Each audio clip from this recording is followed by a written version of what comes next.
वालेकुम सरदार महबूब अली खान बेजारी तो कि अल्लाह ये कुरान शरीफ जो वास्तो आगामी में हिकिड़ो वीडियो भरियो पीर शबीर अली खान बेजारणी राजा साहब खान बेजारणी शादिर खान बेजारणी इकबाल खान बेजारणी तो कि अल्लाह इन कुरान शरीफ जो वास्तो असांजो चीफ हमजे खान मुक़द्दम इकबाल खान जो खैर कराए अल्लाह से तो कि खुश ऐं आबाद कंदो इन कुरान जे सदके असांजो खैर कराए टेऊ खान टेगाणी आबिद खान सुंदराणी शहरयार खान शहर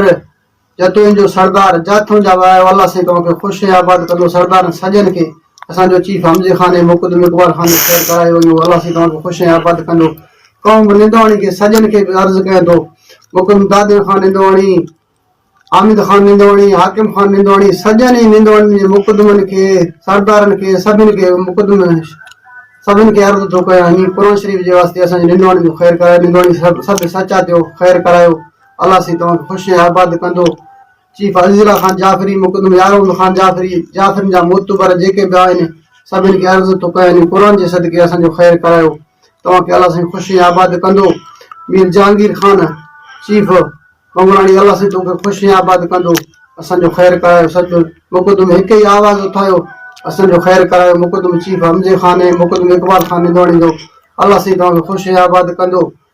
IG सिंध के DIG के SP के DSP के सभिनी खे कुरान जो वास्तो असांजो खैर करायो चीफ हमजे खान मुक़द्दम इकबाल खान जो सॼनि साफ़िन खे हे कुरान जो इहा आवाज़ उठायो असांजो इहो मुक़द्दमनि जो खैर करायो अल्लाह साईं तव्हांखे खुश ऐं आबाद कंदो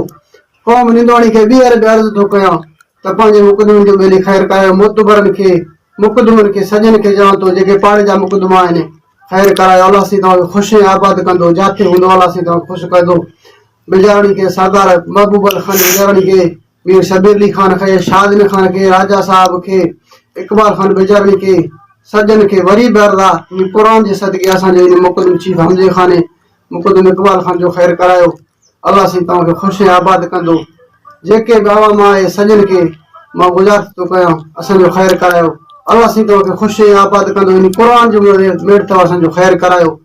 अल्लाह साईं तव्हांखे खुश ऐं आबाद कंदो सॼनि साफ़िन खे वरी मां अर्ज़ थो कयां इन कुरान जे सदके असांजो खैर करायो महिरबानी।